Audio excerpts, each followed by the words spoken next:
What is up, you guys? What a season it has been. Lauren Jabari here with Jared Smith, Tank Williams, and this is our final episode of Pickswise Playbook this year. Superbook edition, Superbook 57. Tank, how are ya? Man, I'm good. I can't believe it's already over almost. I mean, it's been a hell Yeah. of a season. Enjoy talking ball with you guys, navigating the entire process. And I mean, excited just to talk about these two teams too, because you look at the arc, the way that we started the season, where the Eagles just started off hot, and then now they're in the big dance, and then watching Kansas City, where a lot of teams were getting a lot of pub, like the Bengals at one time, the Buffalo Bills, but yet once we get to the end of the season, that dude Patty Mahomes is still there reigning on top of the hill in the AFC. So it's been a hell of a ride. Yeah, it's crazy. I'm so excited for this game. The Eagles and the Chiefs both extremely deserving of being in this spot. Jared, how do you feel? It's going to be the last NFL game of the season. Yeah, definitely nostalgic, right? We get to this point, we have Yeah. lots of time to think and sit and stew on what we've learned this year, and it has been a fantastic season with y'all talking ball. But we do have to crown a champion, and I'll be honest, I think we've got the two best teams. I know we have the two best, Mhm. at least, storylines in terms of Patrick Mm-hmm. Mahomes trying to reclaim that best team, best quarterback status, and you have the Eagles who have been the best team, I think, start to finish all year. So best player, best team, and one game decides it all for all the marbles.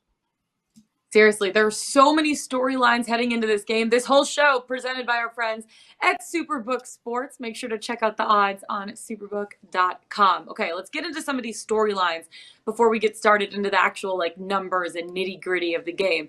Andy Reid, old team versus new team. Is Patrick Mahomes' ankle going to limit his mobility for the game? Will Jalen Hurts' shoulder look okay? Is the Eagles' pass rush going to be too much for the Chiefs? Donna Kelce, of course, getting to watch both of her sons going head to head. I don't know what she and her husband are going to do with the jerseys. Are they going to have one number on the front, one number on the back? And fun fact for you They normally guys, go the this half game and half features, approach, I think. you have to go to the Yeah, half and half approach, right? half and half. Right? I know. Yeah, And fun because fact then for if you you're guys, this facing the game camera and only features one son gets all the love, then yeah, it's just a bad look.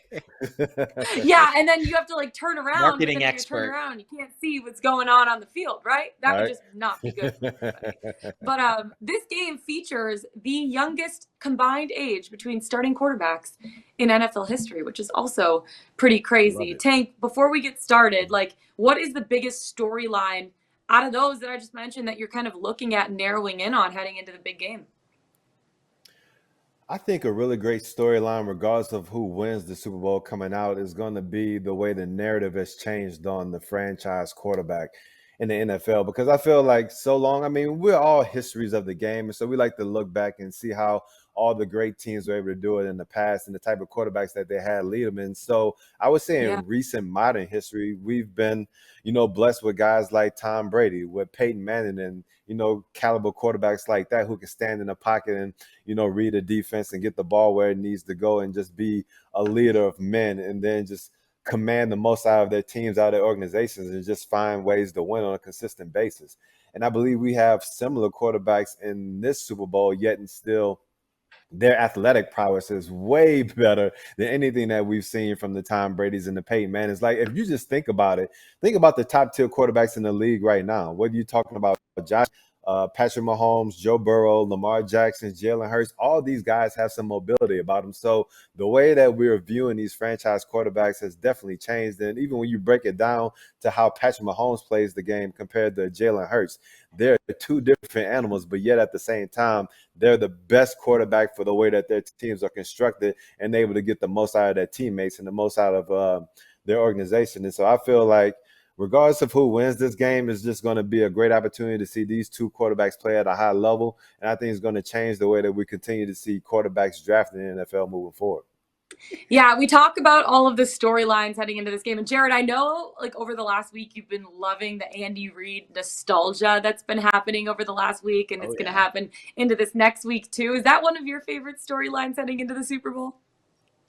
Yeah, narrative wise, for sure. Obviously, that has no outcome on the game itself. I think the storyline Yeah. that will have the most impact on the game will be Patrick Mahomes' ankle and how healthy he's feeling.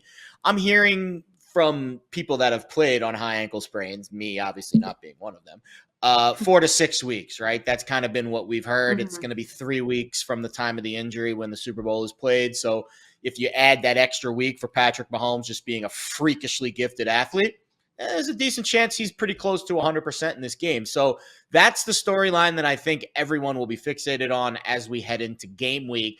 It is interesting when we record this on a non-game week, the week before, I'm not really paying too much attention to any of the practice reports. If I was Andy Reid or Nick Sirianni, every guy that even has the slightest nick, cut, bruise, sprain, whatever, you're sitting out this week. These guys have been practicing all season. They don't need the reps.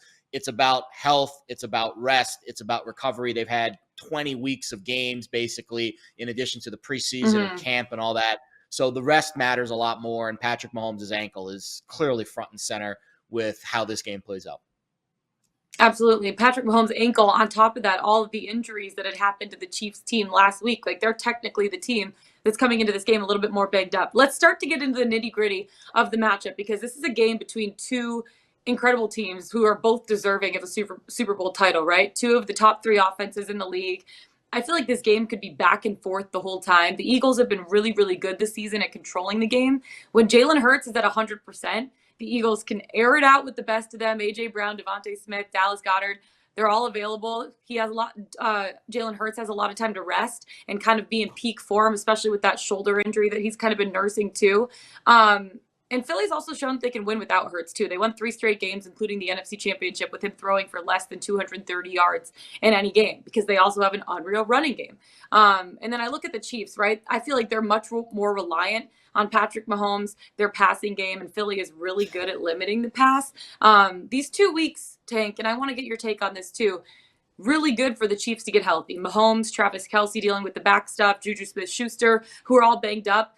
Do you think that they will be at 100% in this game? And kind of where is your initial lean going in terms of, hey, who's going to win the Super Bowl this year?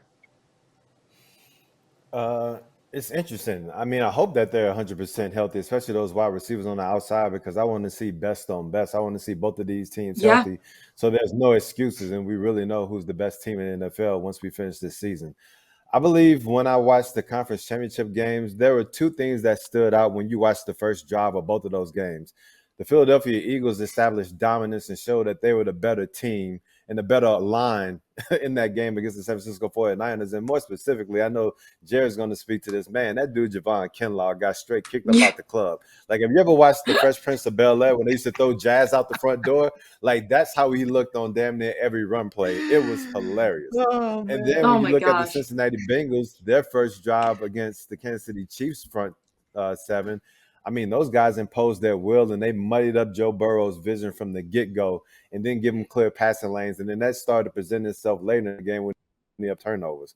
And so I think that really that's going to be the thing that stands out. And it happens all the time. We always talk about what happens in the trenches, but I believe how the Eagles will be able to handle Chris Jones in that front, and at the same time, effectively, the offensive line for the Philadelphia Eagles is going to be able to run the ball to try to play keep away with Patrick Mahomes.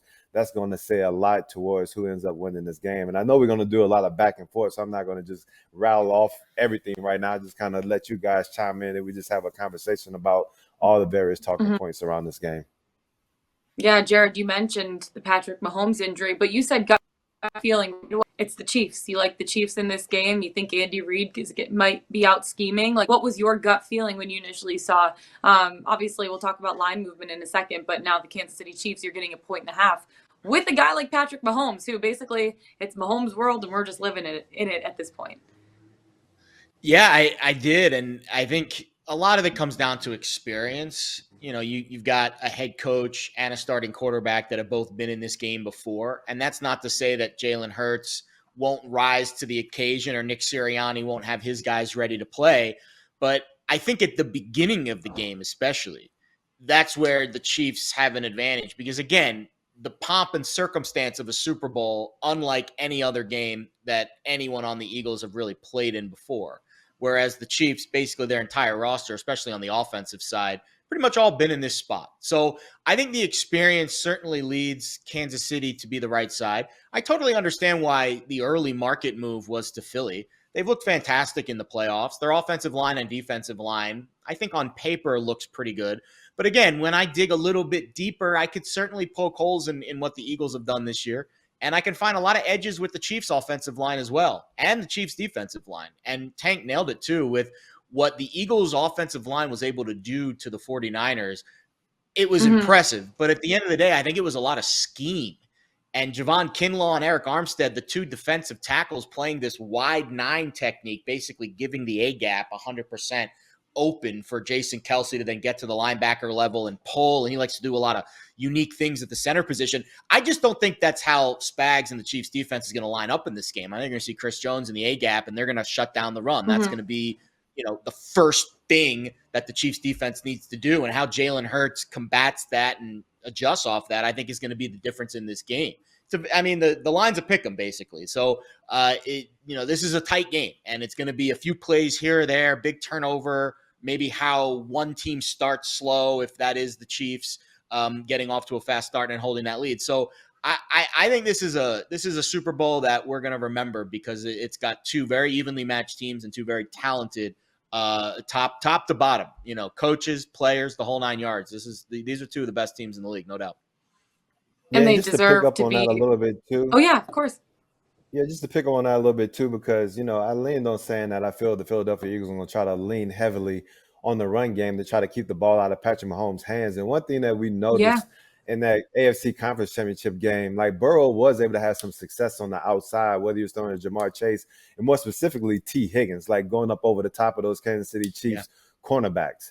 And I feel like that may be something that the Eagles will be able to take advantage of. They really didn't have to push the issue too much against the Niners because of their quarterback situation, but we did notice that they took some shots. Jalen Hurts just wasn't able to connect on a couple of them with A.J. Brown when he was able to get behind the San Francisco cornerbacks, and then they made some good plays against Devontae Smith going down on the opposite side. But I feel like that may be one area where the Eagles can challenge that Kansas City Chiefs defense and also have some success. And then it comes up, there was one of these things where I feel like Patrick Mahomes is going to work the interior of that Philadelphia defense, because we know that they have some dogs on the outside with Darius Slay and Brad Berry. So using Travis Kelce along the interior, you have some banged up wide receivers using the running backs out of the backfield. I believe they can move the ball effectively that way and put some points up on the board. And so then if we end up getting into a little bit of a shootout, then things really get interesting, because I can see some dynamics in play where the Kansas City Chiefs and the Philadelphia Eagles can have a lot of success on offense. Yeah, I definitely agree with that too. We're going to break down each team individually. Before I get into the Chiefs, just talking a little bit of, spreads and records over the years. The Chiefs are 1-5 against the spread, against teams with a winning record. A lot of that has had to do with the fact that they've been huge favorites in a lot of these games, and some of these numbers are almost impossible for them to cover. So that's why that number is so bad. They're 3-8-1 in their last 12 games against the spread. The Eagles 7-2 against the spread against teams with a winning record, and the under is 4-0 in the Eagles' last 4 games. Under is 4-1 in the Chiefs' last 5 games. So it is interesting to look at the total too, that is set at 50.5. Let's deep dive into the Chiefs, because obviously this line opened up as Kansas City laying a point against the Eagles. Now Philadelphia is the 1.5-point favorites. A lot of that has to do with Patrick Mahomes, the high ankle sprain. What's he going to look like? We saw him walking gingerly for a majority of that game in the AFC Championship game, and then you saw him at the end of it when he made that, like a 10-yard run, got tackled out of bounds, and ended up being a flag, ended up leading into the field goal. But he was limping, man. He was limping after that play. So he has 2 weeks now to recover. But I mean, it's going to see how he's going to be looking with that high ankle sprain. He did look incredible throwing the ball against the Bengals, 326 yards, 2 touchdowns. He led the NFL this season with 41 touchdown passes during the regular season. He's only thrown 1 interception, knock on wood, over his last 6 games. And in 13 playoff games, Tank, this dude has completed about 66% of his passes, like 2/3 of his passes. They led the league in scoring this year, 28.2 points per game. Defensively, they've been really good at putting pressure on the opposing team's quarterbacks. Chris Jones kind of spearheading that whole thing, right? Do you think that they're going to be able to keep up their offensive numbers against an Eagles defense that is very talented? And do you think the defensive side, they can be able to shut down a guy like Jalen Hurts, who's really good at throwing the ball, but also using his legs when he needs to as well? All right, first we'll talk about the Kansas City Chiefs offense, their matchup with the Philadelphia Eagles first. And I feel like the Eagles defense still really hasn't received the respect that they deserve. because of the quarterback Mhm. issues that the San Francisco 49ers had. But before Brock Purdy hurt his shoulder, or actually the reason why he hurt his shoulder was because Hassan Reddick was that dude and he was wreaking havoc. And so we've seen like so many of these edge rushers like Nick Bosa, like Micah Parsons, they've gotten a lot of love in the NFL. Hassan Reddick, if you look at his numbers, like that dude is up there as far as like how he can oppose his will on opponent's quarterback. And so I feel like that's going to be one area where they're going to try to take advantage of the Chiefs, because even though Patrick Mahomes was healthy enough to manipulate the pocket and buy some extra time for guys like Travis Kelce to come open on that touchdown pass or to go to his third read and hit MVS on the touchdown where they went up, he still hobbled, as you mentioned. And so I feel like the Philadelphia Eagles front seven is going to be able to create more pressure on him. Now I'm interested to see how that's going to impact that Kansas City Chiefs pass game. Understand that they really won't have a threat and be able to take advantage of anything on the outside due to those Philadelphia cornerbacks. And that more than likely they're going to probably try to double team Travis Kelce in the interior, even though that's where the best matchup is. So seeing how he's going to have to navigate that and the different looks that Philly's going to throw Yeah. out at him is going to be interesting to see. And then on the flip side, I think Chris Jones can affect that game. I think if he can stop the run, help that front seven stop the run, and then put the Philadelphia Eagles in predictable passing situations, and if they can find a matchup somewhere along that Philadelphia offensive line to where he can impose his will, and it'll be a similar effect to where when they needed a sack at the end of that game, the conference championship, they lined him up on the right tackle and they said, yo, go eat. And he went and got them a sack, got the ball back for Patrick Mahomes, and then they won the game. So if they can find a matchup like that he can take advantage of in the Super Bowl and have his Aaron Donald moment, then I can see the Kansas City Chiefs having a lot of success on defense. Yeah, I agree with that too. Jared, I know you're like headed on the Chiefs right now. So how do you think they match up offensive wise, defensive wise? Because, coming out of last game, they were a little banged up offensively. I know they have 2 weeks to recover from that, but how do you think their offense specifically matches up with the Eagles defense? Yeah, let me piggyback off of Tank's point with Chris Jones. So I wrote down a bunch of keys to the game on both sides, and I think the one that I'm putting a star next to is the Eagles offensive line against the Chiefs defensive line. And most notably, I think the Eagles offensive line is the most versatile in the league. I think there's better players individually, like Trent Williams especially, but I think as a collective unit running the football, how creative they are and how they are able to get guys, their offensive linemen, into space. I mean, Jason Kelce's at the center position is like pulling, and he's in the hole, and there's like no one to block. I mean, it's impressive how they scheme and they get guys into space. But the Chiefs, again, I think that's the part of that matchup that we're not talking about, because the Chiefs' defensive line usually gets overlooked because they have Patrick Mahomes, and the defense, I think the narrative on the Chiefs' defense has been it hasn't been very good. Well, they've got the 5th highest pressure rate in the NFL. Right at around 25%, which is on par with the Cowboys and the Eagles and the teams that are right there at the top, yet they only blitz at about the 14th highest rate in the league. So, again, we talked about this with a lot of the successful defenses this year. Can you generate pressure without committing extra guys in the box and blitzing? Well, the answer to that question for the Chiefs is absolutely.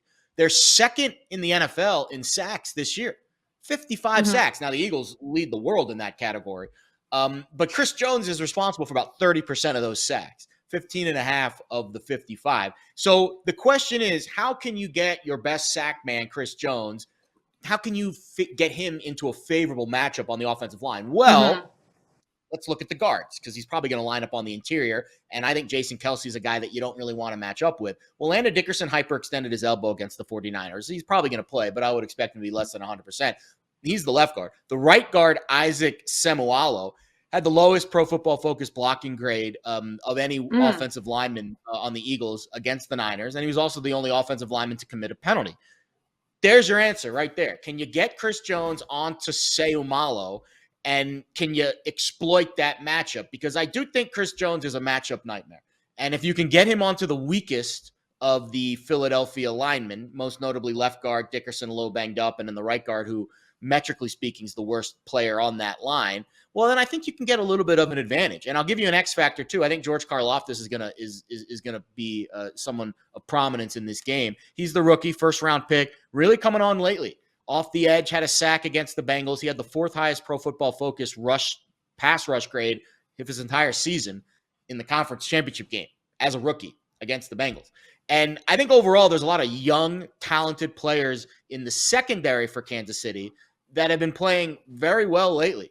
I'll give you 4 names: Watson, McDuffie, Cook, and Williams. All 4 of those guys are rookies, and they all had really good games against the Bengals, again, against Joe Burrow and T. Higgins and Jamar Chase. And, oh, by the way, since week 16, the Chiefs defense is 6th in passing DVOA. So these guys aren't playing like rookies anymore. And I think if you want to talk about undervalued units in this game, I think the Chiefs defense gets overlooked because of Patrick Mahomes and how good their offense is. But I do think their defense with Spags drawing up some plays. He's been in this game before, multiple Super Bowls, shut down the Patriots offense in that Giants Super Bowl. So I think there's a chance that the Chiefs defense plays a little better than people think in this game.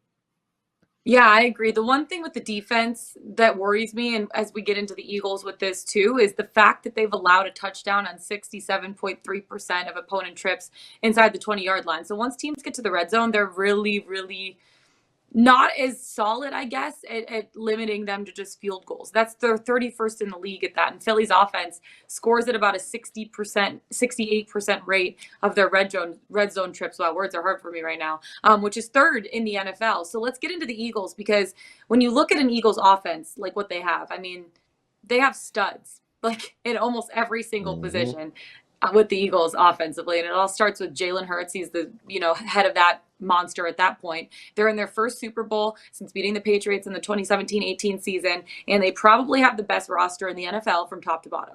It's hard to find a weak spot. When you look at the Eagles offense, Tank, and the Chiefs' inability to, I guess, stop teams once they get into the red zone, how do you think that maybe Nick Sirianni and the Eagles can take advantage of that on the offensive side?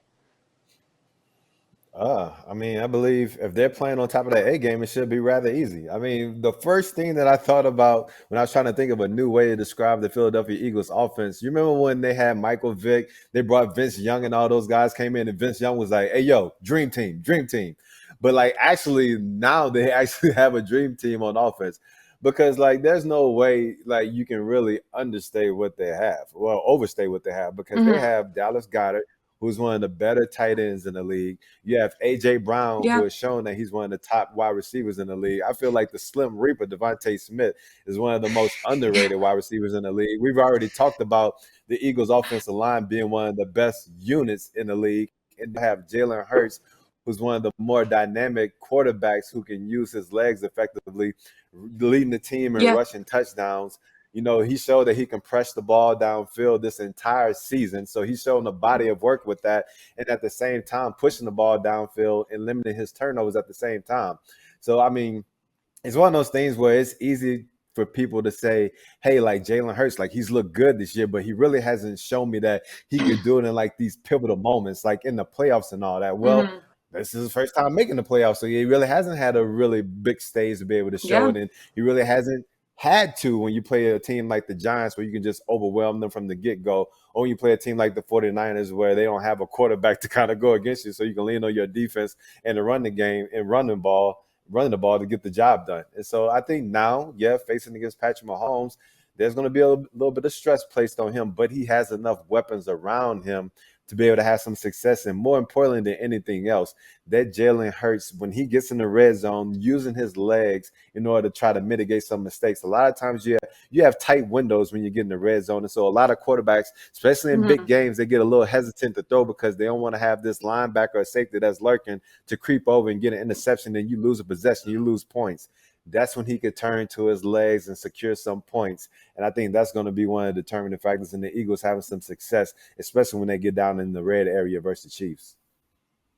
Yeah, that may or may not be why I am on a Jalen Hurts anytime touchdown again, because it worked for me last week. It worked the last few weeks. And right now you can still get it at plus money. So lock it in before it, And remember Russell Wilson rushed for 2 touchdowns against this defense. Russell Wilson. Yeah, it's true. And not the rush from the Seattle Seahawks, the Denver Broncos, Russell Wilson. Those are 2 different cats. Those are 2 different identities of the same person at that point. Jared, I'm going to come to you for the defensive side of the Eagles, because you talk about the defense of the Chiefs, and yes, they had 55 sacks on the season. The only team that was ahead of them was obviously the Philadelphia Eagles, right? They have the best pass rush in the NFL, 70 sacks on the season, which is the 3rd most in NFL history. That is wild. They're going to be putting Patrick Mahomes under pressure. Do you think that their pass rush is going to be too much for the Chiefs, or do you think Patrick Mahomes and his ankle with 2 weeks to recover will still be okay in a situation like that? I think the Chiefs' offensive line is another undervalued unit.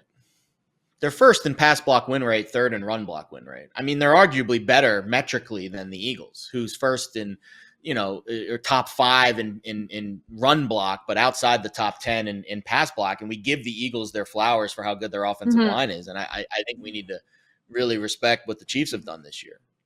Because, again, the metrics say they're a top 5 O-line in both pass and run blocking. So there's the first part of that equation. The second part is absolutely the Eagles are an absolute monster. They're first in pass rush win rate. So you have the number 1 pass block win rate O-line going up against the number 1 pass rush win rate D-line. Right? A movable force against the unstoppable object. Something's got to give there. And we talked about this with the Chiefs. Top 5 pressure rate outside the top 10 in blitz rate. Well, the Eagles are better. Second in pressure rate. 18th highest blitz rate. They're one of the best teams in the NFL in getting pressure on the quarterback without having to commit extra guys in the box. Why? They got 4 players up front that are just monsters this year with 10 or more sacks. Reddick, Hargrave, Graham, and Sweat. You got Fletcher Cox have 8 sacks. They lead the entire NFL in regular season sacks, postseason sacks, preseason sacks, the whole 9 yards. They are the sack team in the NFL this year.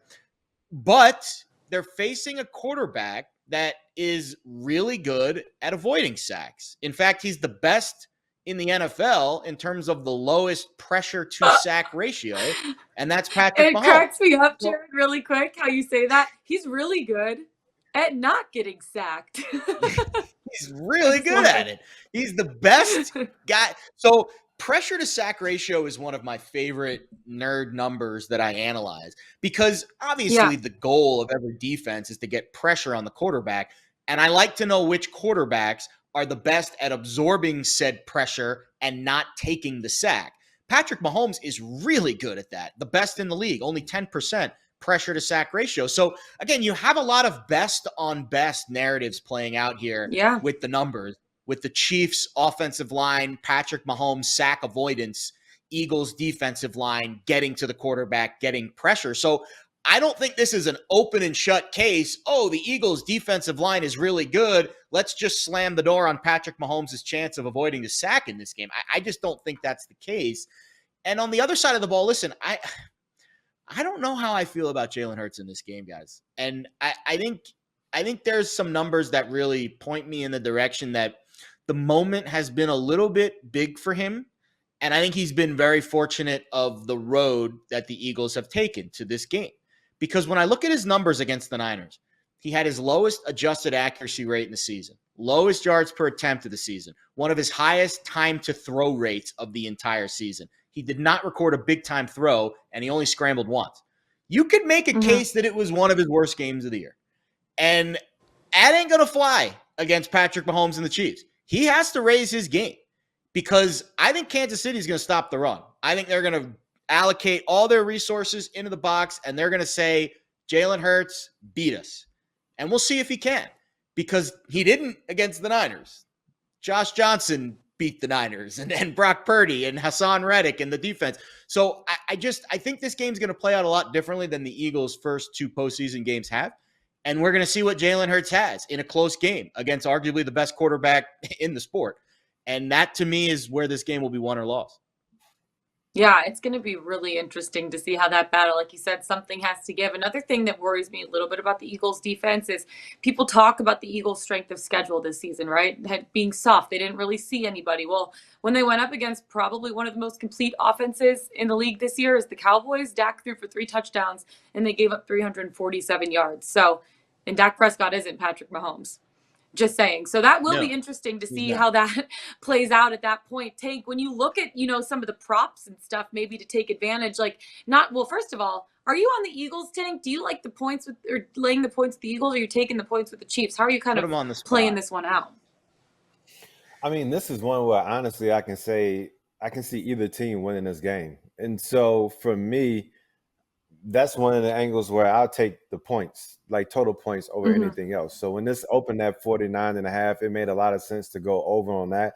And I still like the over at 50.5 as well, because I feel like even though the Eagles have a formidable defense, especially against the pass, that do we have any doubts that Patrick Mahomes can put up points against the Eagles defense? No. And I understand that there's some questions out there whether Jalen Hurts can be able to navigate the Kansas City Chiefs defense. But I looked at the way that they were able to play during some stretches of the game, and a lot of teams who I feel that are a lot inferior than the Philadelphia Eagles that were able to put some points on the board. And I look at all the studs that the Eagles have on offense, and so I feel comfortable in them putting up some points. Like, hell yeah. So I think that's the easier play out of trying to determine, like, I mean, we can go crazy saying, like, are the Chiefs the better team or the Eagles the better team? Both of them are damn good teams. They're going to probably put up some points, so just take the total. Just go over. Yeah. I'm on the Eagles. Jared's on the Chiefs. You're on the total. I love Mr. Switzerland over there. I'm all about it. Let's get into some Super Bowl. Mr. Switzerland. Oh, God, Get that Swiss chocolate, man. That Godiva. We got Switzerland, baby. Absolutely. I love it too. I love it. Beautiful over there. Let's get into beautiful part of the world. Let's get into some Super Bowl props, because I know that's kind of places where people can find the edge. I gave out a Jalen Hurts rushing touchdown last week, anytime touchdown. I'm on it again, and I'm getting it at plus 110. The dude has 7 rushing touchdowns in his last 6 games, and getting it at plus money, I feel like it's not going to be plus money when the game starts. He's going to use his legs. The fact that the Kansas City Chiefs are allowing touchdowns on 66.7% of opposing teams' red zone possessions, and the fact that they're going to be putting a lot of pressure on Jalen Hurts, I feel like he could use his legs in this spot and still getting it at plus money. Lock that in there, baby. I'm all in on the Jalen Hurts rushing touchdowns. Tank, what props are you on heading into Super Bowl 57? LVII. Yeah, so for the Eagles side, I like Miles Sanders over 58.5 rush yards, because I believe the blueprint in order for the Philadelphia Eagles to win is to try to keep away from Patrick Mahomes. And I think that they can have some success against the Chiefs in the run game. So I know that's not really a sexy pick, but I think that plays. Also like A.J. Brown. Like, there's a couple props where you have like the A.J. Brown longest reception, where it's over 26.5 yards. That's like minus 110. Well, it was minus 110 yesterday, and now when I look at it, it's dropped down to 25.5 yards, but it's minus 120 on that. But I believe another way to play it, where it may be a little bit juicier, is A.J. Brown longest reception over 30 yards, and you can get that at plus 125. And I think that they're definitely going to try to press the Chiefs secondary over, and I really like getting that plus money there. So that may be one way to try to target the Eagles. And then obviously I like the Jalen touchdown. And one thing that I'll kind of point out, always look at the combined rush and pass yards whenever the Eagles props open up, because you normally see Jalen Hurts in that like 292 range. I believe that's where it opened up for the Super Bowl. And then I checked like a day or two later, and that jumped all the way up to like over 300 for his combined pass and rush yards. And now when I just looked again, it's back down in that 296.5 range. So I would try to look to see if it'll kind of float down a little bit closer to that 292 area where it opened up, and then maybe buy a little bit of that, because I expect it to push back up closer to 3 and maybe possibly over 3 as we get closer to kickoff. Yeah, I really do like that. I really do. Jared, what props are you on? I was looking at Patrick Mahomes over 1.5 passing touchdowns, and obviously I think that's going to hit, but right now it is juiced up to the max. You're almost laying $2 for it. Would that still be worth it at that point? Because he's thrown for over 1.5 passing touchdowns in 6 of his last 7 games. Or is that too much to be laying in that spot? Yeah, I think you can make a case that that's probably a little too much.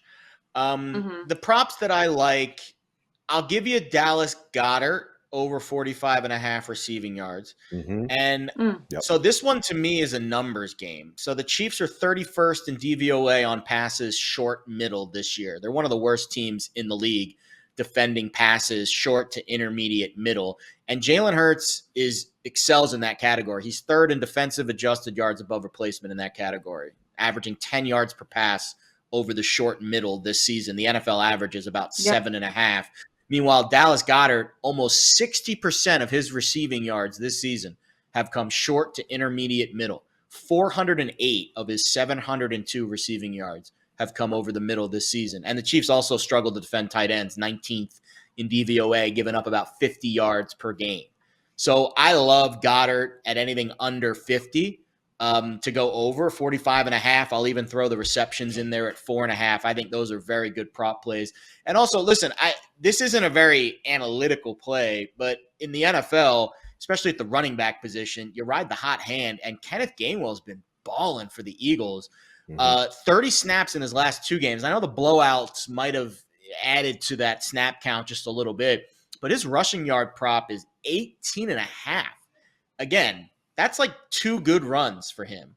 And we'll see what the game script is. If it's Eagles ahead, Gainwell obviously will be more prominent. If it's Eagles behind, I would say Goddard is more prominent. But again, at this stage of the season, these numbers are sharp. Don't shove all your chips into the middle on these props.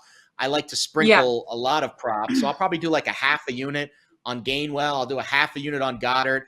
And I know this might sound crazy because everyone keeps talking about the Eagles with the best defensive line in football, but you can get the Chiefs to have the most sacks in the game at plus money. And again, that goes against the public narrative, which means I think there's value. And what did we just talk about? Patrick Mahomes has the lowest pressure to sack ratio in the entire NFL. Jalen Hurts has the 6th highest, more than double the percentage of Patrick Mahomes in terms of when the pressure comes, he takes the sack.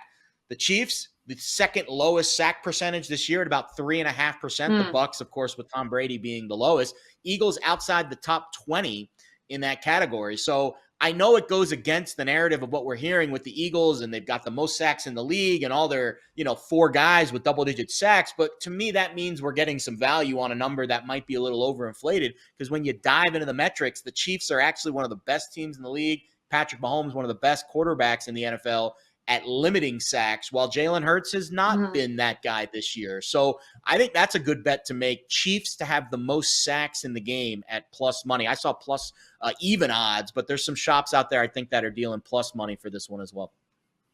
I think another prop that kind of piggybacks on that too is Isaiah Pacheco. I was looking at it the other day. It was over 12.5 receiving yards at minus 115. Or I checked the day, it had ticked up to 14.5 receiving yards at minus 120. So I believe that's going to be something that's in play as well. I mean, initially we always focused on Jerick McKinnon getting that pass work, but I feel like Pacheco can easily go over that number. He had like 5 catches for 59 receiving yards in the last game. I love that. And 2 other ones that I'm looking at. I do too. I know. I was looking at him as well. The other 2 that I'm also looking at, Travis Kelce, anytime touchdown score, get it now, because this thing's going to be juiced up. You could get it right now, minus 125, and I can guarantee you, knock on wood, hopefully, that this prop is going to hit. So get it while it's minus 125. I mean, he's 100% scoring a touchdown. He's Patrick Mahomes' favorite target. Not much else needs to be said. Best tight end in the league. 15 touchdowns on the season so far, and he's had a touchdown in 8 of his last 9 playoff games. And he led the regular season in end zone targets, too. I know his back was a little bit hurt, but also with Kadarius Toney, Mecole Hardman, and Juju Smith-Schuster, like maybe not all being at 100%, he's going to target him even more. So Travis Kelce, anytime touchdown. And I also like Devontae Smith, over 64.5 receiving yards. His numbers compared with A.J. Brown are basically identical over the second half of the season. Like, I know he's R2, but kind of like they're like a 1-2 punch at that point. They both averaged 8.8 targets on the season, on the regular season. And Devontae Smith averaged 81.6 receiving yards per game, where A.J. Brown averaged, I think it was like 84 or 85. It was like only 4 yards more per game on the season. And the Chiefs defense allowed an 82.5 QBR to opposing quarterbacks when they targeted wide receivers this year. That's 27th in the NFL.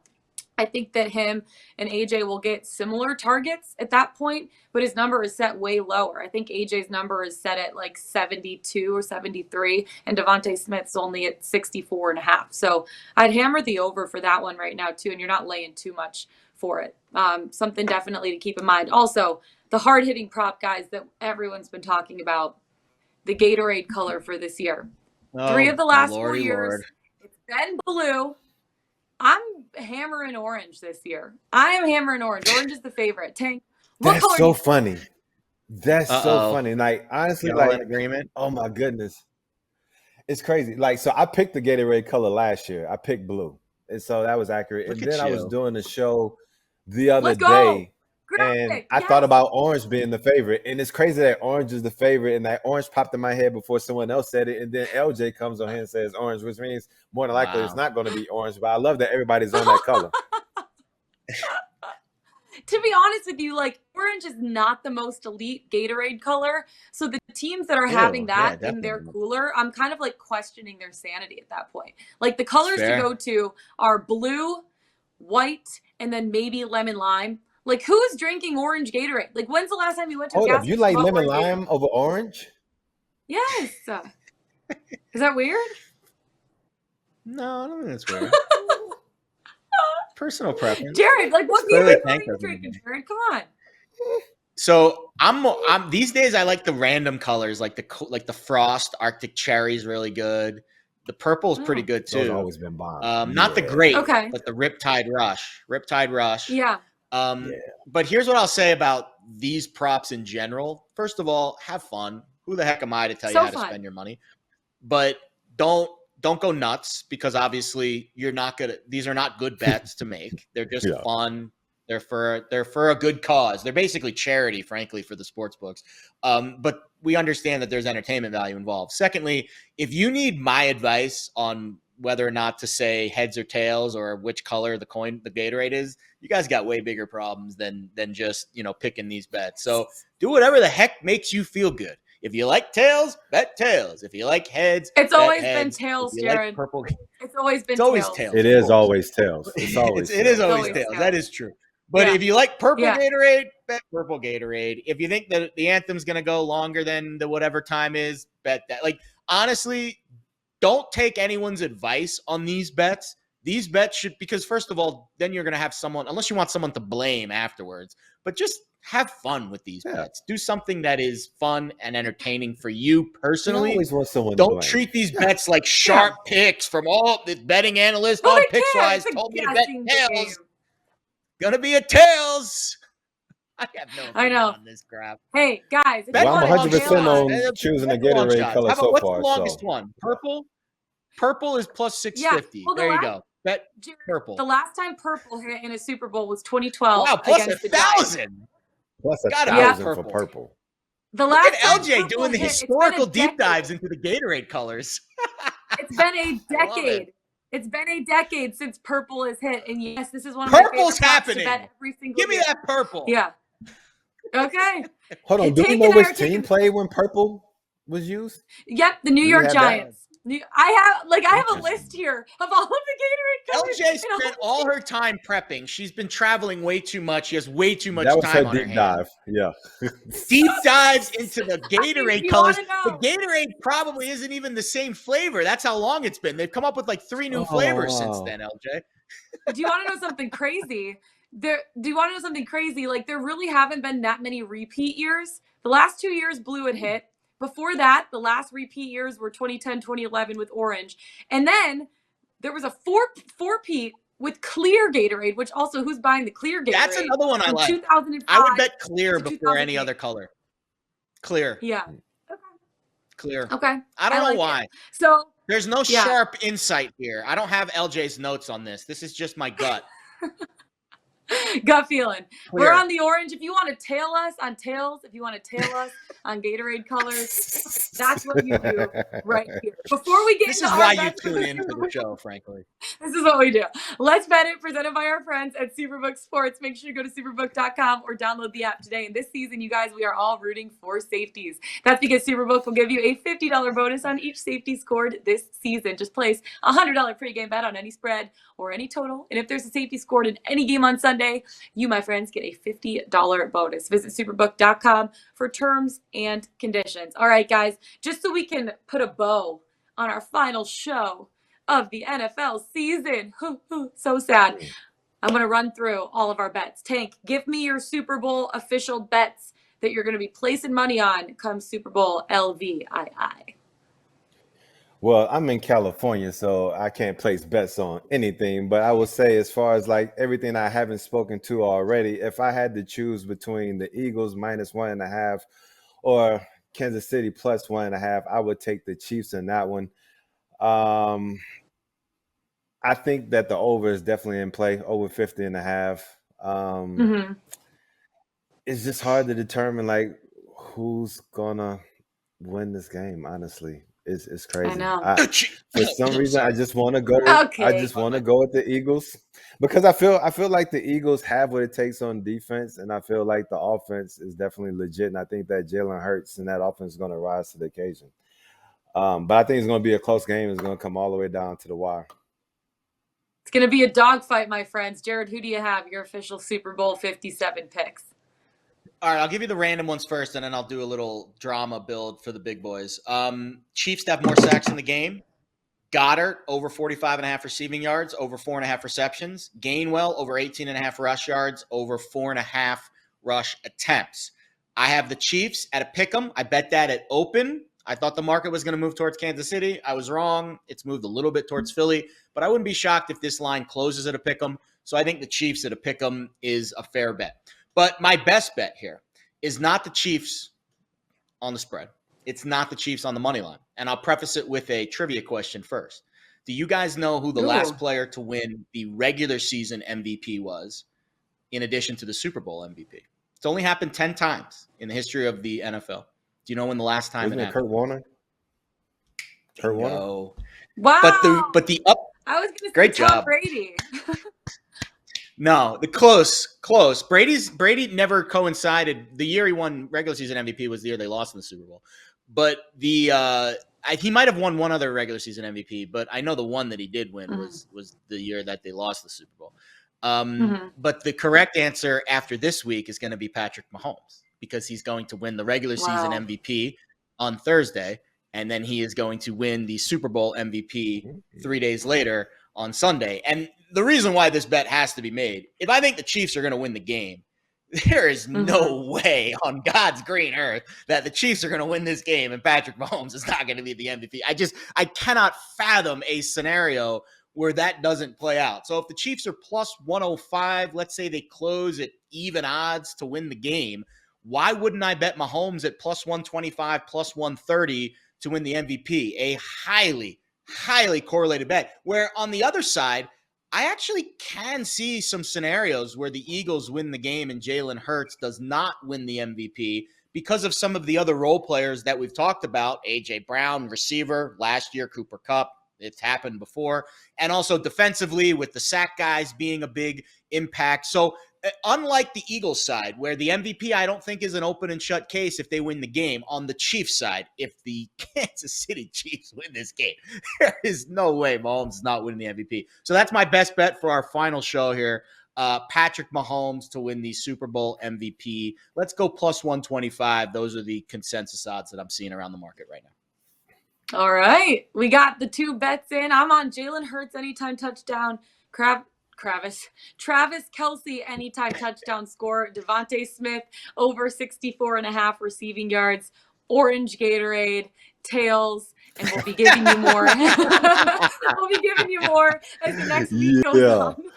Orange Gatorade, best bet. Come on, do it, Jabara. Orange Gatorade, lock it in, best bet of the year. No, but my best bet, I'm laying the points with the Eagles. I just have to. And Jared, I know we don't do the swag bets anymore. I'm sorry that I'm on the opposite side. We can do a swag fly, bet. Eagles, fly. We can do a swag bet. Fly, Eagles, fly. This is the last show, so I can't even pay it off, even if I lose. So it doesn't even matter. That's it. I know, seriously. We can post it on Twitter. We'll see. But to be honest with you, I just think that the Eagles pass rush is going to be, I know it's truly like something's got to give. What did you say? Unstoppable force, immovable object. Something's got to give. I love what the Eagles pass rush has been able to do this season. They have 70 sacks on the year, which is just insane. It is insane. If Patrick Mahomes was at 100%, I would be feeling different about this. I know a lot of teams would take Patrick Mahomes at 80%, but until I see what his mobility looks like, it's going to be tough to go against what the Eagles and their defense have been able to do this season. And that is not taking anything away from it being Patrick Mahomes' world and us living in it. But with the Chiefs offense getting banged up the way that they did last game, I know they have 2 weeks to recover. But again, with the high ankle sprain, 4 to 6 weeks is what they say is like 100%. So an 80% Patrick Mahomes is better than more than half of the quarterbacks in the league right now. But again, with what the Eagles are able to do and how good their defense is, and then offensively, just, from top to bottom, starting with Jalen Hurts, I just feel it in my gut, you guys. I feel it in my gut that this is the Eagles' Okay. year. So we'll see what happens. I feel more confident on all my prop bets than I do on the side, truly. But I love the Eagles. I love their top to bottom, how talented that they are. And we'll see how it plays out. Both teams incredible. Both teams deserving of a Super Bowl. And it's going to be a fun game. Guys, this is our last show. I'm sad about it. Tank, it's been so awesome working with you. I know you're going to be on Let's Bet It with me on Saturday next week, right? That's going to be fun. We'll be breaking down more of this game. Looking forward to that. And Jared, it's been the best. You guys, what a great season this has been for Pickswise Playbook, right? 100%. Everybody rocks. All the love. Shout out to Kyle, our producer, too. He's done a great job this year getting us all organized. Yeah, seriously. Thanks so much, Kyle. Signing off for the last time on Pickswise Playbook 22-23 season. It's all presented by our friends at Superbook Sports. That's Tank Williams. That's Jared Smith. I'm Lauren Javara. We got the points right for the last time. Enjoy the Super Bowl, you guys. Until then, peace out.